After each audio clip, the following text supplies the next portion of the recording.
नमस्कार दोस्तों, चैनल पर वापस स्वागत है।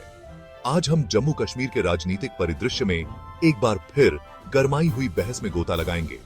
कुछ दिनों पहले ही जम्मू कश्मीर विधानसभा में हंगामा खड़ा हो गया था। लगातार तीसरे दिन धारा 370 को बहाल करने के प्रस्ताव ने गंभीर हंगामा खड़ा कर दिया। नेशनल कॉन्फ्रेंस ने इस प्रस्ताव को आगे बढ़ाया और जाहिर है बीजेपी इससे सहमत नहीं थी। अभी आप कल्पना कीजिए, नारे, स्लोगन और यहां तक कि थोड़ी धक्का मुक्की भी। स्पीकर अब्दुल रहीम राठौर को बीच में आना पड़ा और सभी को याद दिलाना पड़ा कि विधानसभा ही एक बार पारित प्रस्ताव को रद्द कर सकती है। अब यहीं से मामला दिलचस्प हो जाता है।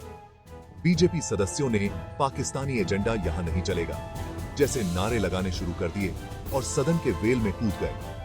स्पीकर के पास उन्हें बाहर निकालने का आदेश देने के अलावा कोई विकल्प नहीं था। हाँ, 12 बीजेपी विधायकों को मार्शलों द्वारा शारीरिक रूप से हटा दिया गया और 11 अन्य विरोध में सदन से बाहर चले गए। उप मुख्यमंत्री सुरिंदर चौधरी ने भावुक अपील करते हुए जम्मू कश्मीर के विशेष दर्जे के महत्व पर जोर दिया और केंद्र सरकार के साथ बातचीत के जरिए इसे बहाल करने का आह्वान किया। उन्होंने क्षेत्र के लोगों की जायज आकांक्षाओं को पूरा करते हुए राष्ट्रीय एकता पर जोर देने के उद्देश्य से एक प्रस्ताव पेश किया, लेकिन बीजेपी इसे नहीं मान रही थी। उन्होंने प्रस्ताव को अवैध घोषित करते हुए कहा कि धारा 370 को रद्द करना अब एक बंद अध्याय है। बीजेपी विधायक RAS पठानिया ने कहा कि इस मुद्दे पर बहस की कोई गुंजाइश नहीं है। हालांकि यह सिर्फ बीजेपी और नेशनल कॉन्फ्रेंस ही नहीं है जो यहां एक दूसरे के खिलाफ हैं। अन्य दलों जैसे पीपुल्स डेमोक्रेटिक पार्टी, पीपुल्स कॉन्फ्रेंस और EIP ने भी एक नया प्रस्ताव पेश किया है, जिसमें 2019 में धारा 370 और 85A को निरस्त करने को असंवैधानिक बताया गया है।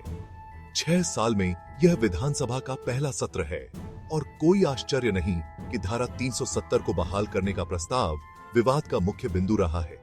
जैसी कि उम्मीद थी, बीजेपी ने इसका पुरजोर विरोध किया। इस पूरी घटना ने एक बार फिर धारा 370 को लेकर राजनीतिक विभाजन को सामने ला दिया है। एक तरफ नेशनल कॉन्फ्रेंस जैसी पार्टियां विशेष दर्जे की बहाली की मांग कर रही हैं। दूसरी ओर बीजेपी इसके खिलाफ अपने रुख पर अड़िग है।